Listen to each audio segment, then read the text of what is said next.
I'd say probably over half of the fools out there are not smart enough to make their own decisions.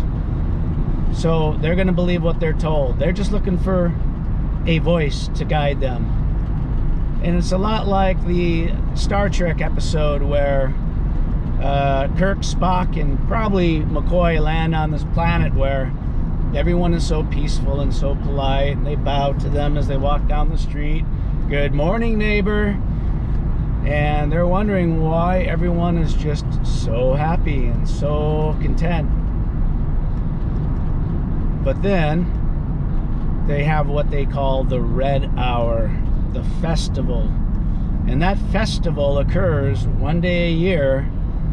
And when that festival occurs, everyone is now free to be an independent thinking person.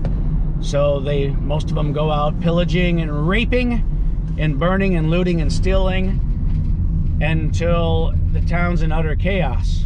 That's the Red Hour, the festival.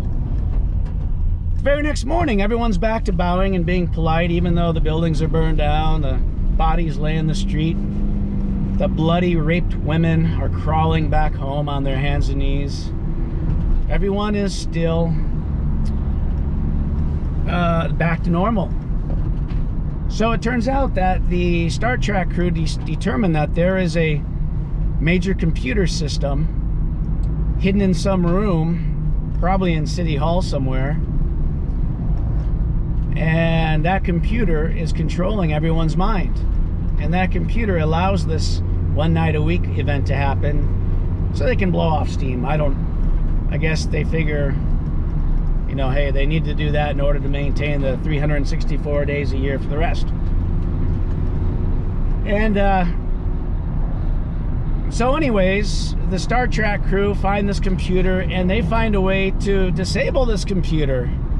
And I believe that's the one where Kirk uses his impeccable reasoning skills to prove that this machine does not give free will and that it must destroy itself. And in turn, the machine does. So everyone comes running around as soon as this machine is disenabled, and they're all shouting, "Landrew, guide us! Landrew, guide us! Landrew, guide us! Landrew, guide us!" And they don't have any clue on how to go forward because no one's telling them what to do. And in a way, I think we're kind of like that. That is a great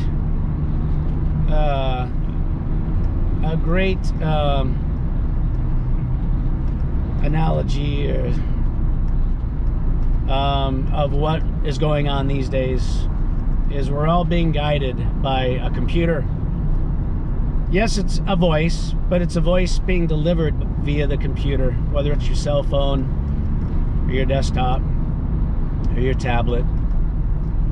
And everyone's just needing to be guided. No one, if you ask somebody who didn't have a computer but had access to, let's say, you know, magazines, newspapers, TV, and you said to them, "So what do you think about the 2020 election? Do you think it was rigged?" Most of them would probably go, "Oh geez, what do I know? I don't know. I'm waiting for someone to tell me what to think. I need more time. I need more evidence. I need to make up my mind." But no, these days we don't do that. Of course it's rigged. My influencers on the internet delivered via my computer tell me it is, and I trust them. Of course it was rigged.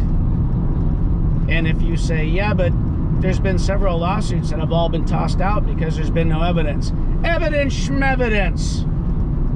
The system's rigged, the judges are rigged, the whole thing is rigged. It's all just a big liberal ruse. So as long as you can defend that kind of reasoning, then no matter what evidence is proven, you can always question it as being fake evidence. Lies. No, no, no. Hannity told me it was rigged. Rush Limbaugh told me it was rigged. Michael Savage told me it was rigged. All these little teeny players in the local markets who want to be big wigs and big players but never will be, they're all saying it's rigged.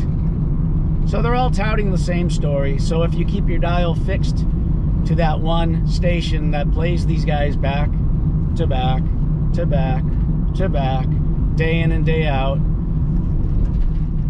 and you work from home, so you got your little AM radio set next to your desk, or you're a blue-collar worker who drives around from town to town, fixing pipes, connecting wire, burying shit, digging in the dirt, doing what I do.